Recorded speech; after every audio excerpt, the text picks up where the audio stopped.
नमस्कार, स्टार दर्पण न्यूज मध्ये आपलं स्वागत। पाहूया विशेष बातमी।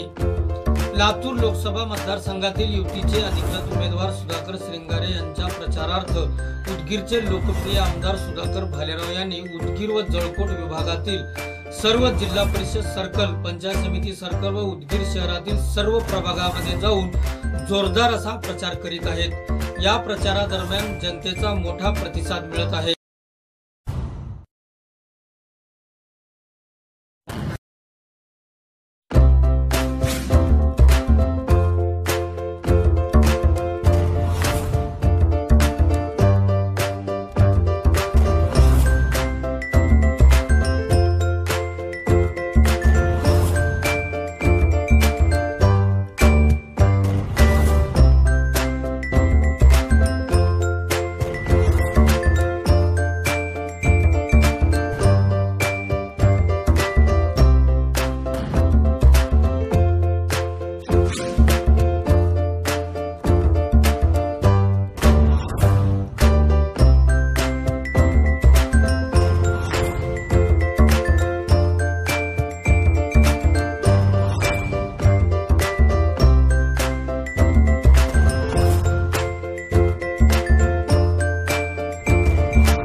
लातूर लोकसभा मतदारसंघातील महाआघाडीतील काँग्रेसचे अधिकृत उमेदवार मच्छिंद्र कामत यांच्या प्रचारार्थ दैनिक लोकसत्तेचे संपादक तथा राज्यसभेचे खासदार कुमार केतकर यांची युवकांची दिशा आणि दशा या संदर्भात संवाद साधण्यासाठी रघुकुल मंगल कार्यालय येथे बैठकीचे आयोजन करण्यात आले होते।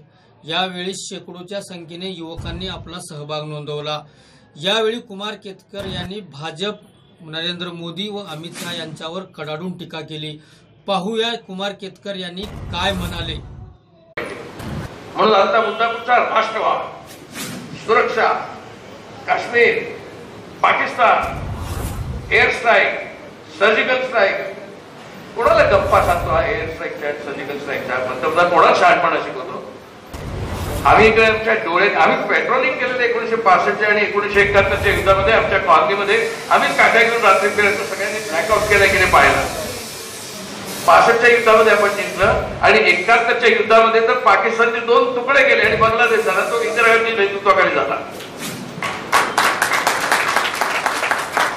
आणि तुम्ही आम्हाला आल्यावर सांगत होता की आम्ही काश्मीर ताब्यात घेणार, आपला जो काश्मीर तो कुठे गेला, काश्मीर का नाही ताब्यात घेतला? 5 वर्ष झाली राष्ट्रीय सुरक्षेच्या नावाने गमजा मारतात आणि आम्हाला धमक्या देतात की तुम्ही राष्ट्रद्रोही आहात सगळे काँग्रेसमध्ये आणि दहशतवाद्यांना मदत करतात। अरे काश्मीर घेऊन टाका ना तुम्ही, आम्ही काय अडवलंय का?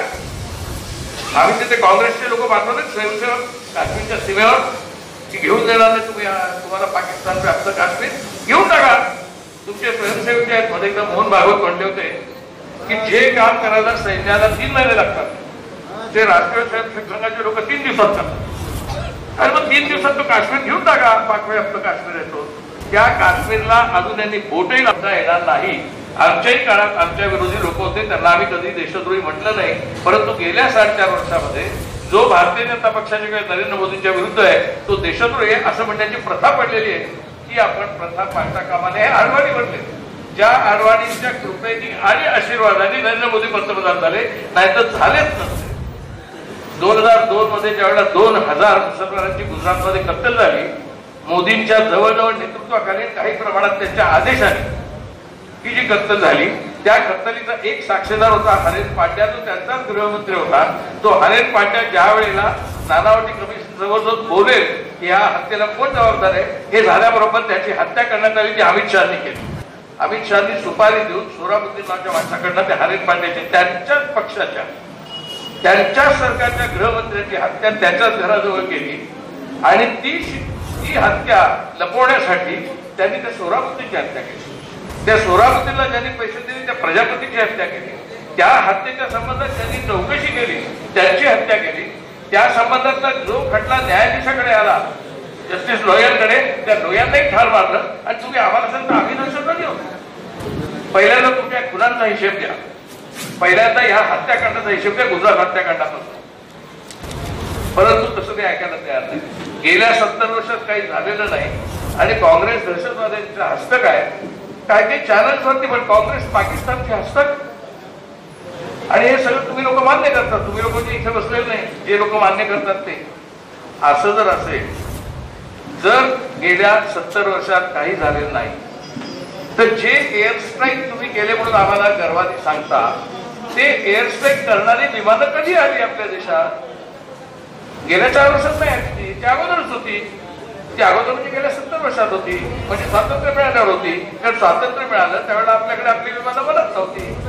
त्यावेळेला आपल्याकडे टारसी बनवायची क्षमता नव्हती.